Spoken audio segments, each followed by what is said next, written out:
So brutal nga po na tinawag ni Cuadro Alas Casimero na isang balabag o wala sa hulog yung Japanese monster sa kanyang latest post. Chicken lang daw para kay Alas ang Japanese turtle. Grabe, chicken na turtle pa si Inoue. Mga bata lang daw ang takot kay monster at hindi si Cuadro Alas. Halos araw-araw na nga po mga boss, binabanatan ni Alas si Inoue. Todo parinig talaga ito mga idol para labanan siya ng Hapones. Habang lumilipas ang araw mga idol, lalong tumitindi ang mga banat ni Casimero kay Inoue. Pero alam nyo ba mga boss, minsan na rin binanatan ni Inoue si Casimero na siya din ang kinagalit ng angas ng Pinas dati sa naging laban ni Casimero kay Doc Maika. So sobrang inis na Inoue mga boss. Personal nito hiniling ang laban kay Casimero sa kanyang next fight dahil sa wala naman daw magagawa si Alas sa kanya. Sa hangin lang daw tatama ang suntok ni Casimero sa bakbakan dahil sobrang wide daw ito at mabagal na parang sinabi lang dito ni Inoue mga boss na hindi sila magkalabel ni Casimero sa bakbakan at kagaya sa mga kalaban nito, dudurogin niya lang din si Cuadro Alas sa ibabaw ng boxing ring.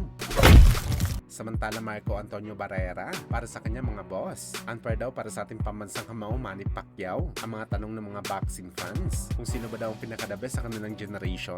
Dahil para kay Barrera mga boss, obvious naman daw talaga na si Pacman ang number 1 sa panahon nila. Hindi nagbabase si Barrera kung ilang beses na natalo ang isang fighter. Ang pinagbabasihan nito mga boss, ang record na tinala ng isang fighter sa panahon kung saan ito malakas. At higit sa lahat ang kalidad ng fighter na kinalaban nito sa bakbakan. At hindi na daw ito discussion mga idol para kay Barrera dahil obvious naman daw si Pacman ang talagang deserving bilang number 1 sa kanilang generation. Well, sa totoo lang mga boss, paano ka ba lalaban sa nag-iisang Manny Pacquiao na halos ang nakuha nito na record? Akalain natin na hindi makukuha ng isang boxer kagaya na ng 8 division champion nito, 5 division lineal champion. Dahil bago mo makuha ang record na to, tatalunin mo muna ang hari sa division. At si Pacman mga idol, nagawa niya ito ng 5 beses sa magkakaibang timbang. Ganong karami na hari ang tinumba ni Boss Manny. Pero higit sa lahat mga idol, sulit talaga ang basihan sa kalidad na tinalo ni Pacman sa bakbakan, kung saan masasabi natin na sulit talaga. Kagaya na lang sa laban ni Pacman kay Cotto na kinatatakutan dati sa 147 pounds. Sa rason na puro wasak ang mukha ng kalaban ni Cotto. Isa nga si Mayweather Jr. sa umiwas dati kay Cotto.